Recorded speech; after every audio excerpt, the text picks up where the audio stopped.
This video is to show an example, a selection of events that occurred across the British Empire in 1919. One major event which still has ongoing consequences is in Ireland. Now, in the 1918 general election, Sinn Féin won a large number of seats in that election. In accordance with its manifesto, it chose not to use those seats in Parliament in London, and also it chose not to receive salary, and still that is the case. But on the 21st of January 1919, Sinn Féin members created Dáil Éireann, which met at the Mansion House in Dublin. It was intended to be the first complete step towards an independent Irish Republic. That same day, the first shots of the Anglo-Irish War happened. 2 Royal Irish Constabularymen were killed in an ambush at Solo Head Beg in Tipperary. In British Guyana, the trade union movement finally moved towards being legal. Herbert Critchlow, the father of trade unionism in Guyana and a leader of the British Guyana Trade Union, these are his quotes. January 21st, 1919, we acted to start a trade union. He means a legal trade union. Charge an entrance fee and get the help of the unions in England. It was a very good idea. Hundreds of people paid an entrance fee on the spot, and the British Guyana Trade Union was started. It had taken 14 years. Men on the waterfronts, the carpenters, shop assistants and others, seeing they could gain by it, began to join the union. On April 5th, 1919, I called a mass meeting for the 8-hour day. I was arrested because I gave out a handbill with a verse from the Marseillaise and was charged with sedition. The prosecutor said it would have been all right if I had quoted the whole thing, but I had chosen 2 lines which were a call to arms. However, the charge was dropped. Between then and January 1st, 1920, we gathered 13,000 members and £59,700 in the bank.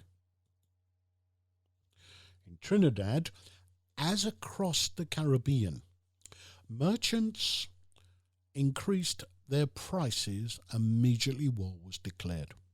There was no immediate need for them to do so. However, they did.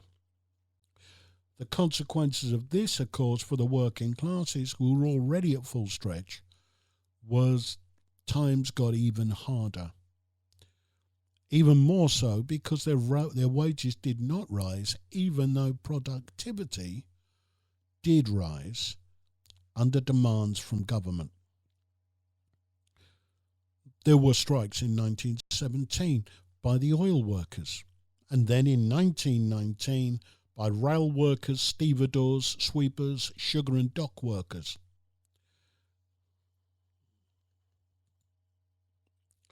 South Africa is always a case in point. And in 1910, of course, the South African Union, the government, introduced legislation disenfranchising coloureds, Indians and Africans. Mahatma Gandhi led a passive resistance campaign that started in 1911. But that wasn't the only form of resistance. 2 examples from 1919. 70,000 African miners went on strike at the Witwatersrand. The strike was highly disciplined and organised and alarmed the government, who threw police cordons around each of the compounds, preventing coordination of demands and action. Troops broke through the workers' barricades and, with bayonets fixed, killed 3 and wounded 40. Police and armed white civilians also attacked a meeting of solidarity with the striking miners, killing 8 and wounding 80. In Cape Town, the first South African Indian Conference was convened by the Cape British Indian Council.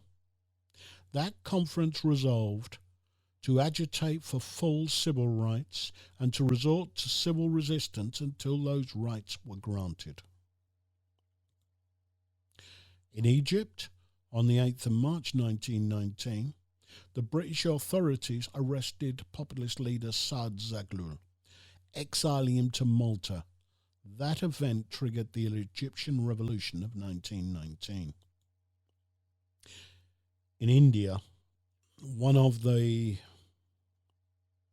most shameful episodes in British Empire history, the Jallianwala Bagh massacre, also known as the Amritsar massacre, took place on the 13th of April 1919, when troops of the British Army, including Gurkhas, under the command of Acting Brigadier General Reginald Dyer, fired rifles into a crowd of unarmed Indian civilians who had gathered in Amritsar in the Punjab.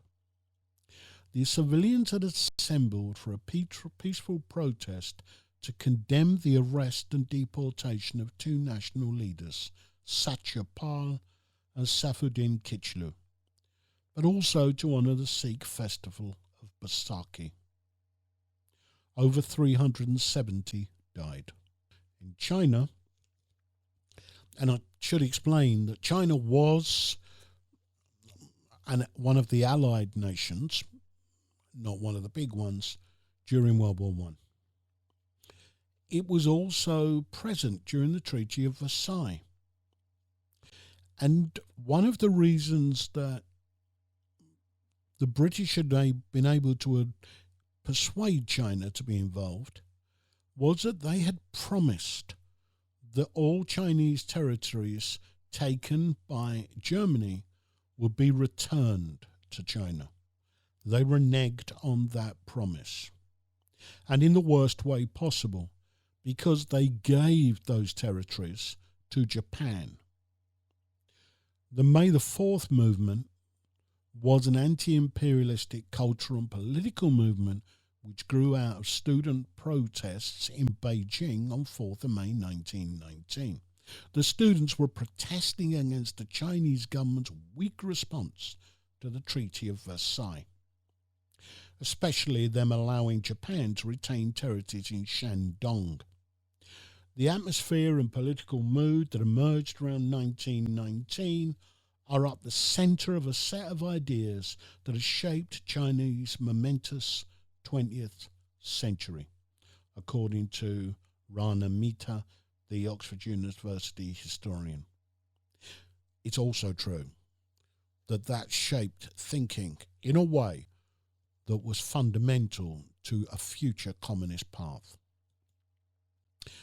In Canada, on June the 21st, 1919, in what's called Bloody Saturday, it was the Winnipeg General Strike, and the Royal Northwest Mounted Police fired a volley of bullets into a crowd of unemployed war veterans, killing 2. Now, in Australia, there were a series of riots that had been occurring which were called the Red Flag Riots. There and in Brisbane, the most notable of them occurred. Now, the Red Flag Riots were in objection to an extension of the War Precautions Act, which prohibited the flying of red flags, which are considered to be a symbol of Bolshevism, but also a symbol of the trade union movement. And now, following the arrest of one of the trade union's figureheads, Peter Simonoff, in January 1919, those demonstrations against the red flag ban increased. And on the afternoon of the 23rd of March 1919, there was a demonstration against the War Precautions Act. About 400 people who were marching from the trades hall. This raised objections by returning soldiers, and the following night a crowd of 7,000 to 8,000 people, primarily soldiers, tried to attack the trades hall. They were held back by the police, but 100 men received police bayonet wounds.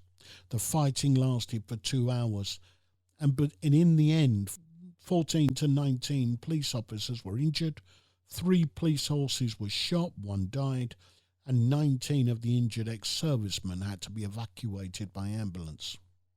Now, as I said, not all nations wanted to be in World War I. Ceylon, certainly the Sinhalese, were not in support of World War I, but they had no choice. So what World War I did was drive the forces of nationalism in Ceylon. When the British arrested the prominent Sinhalese leaders during what was a minor communal riot, it provoked widespread opposition.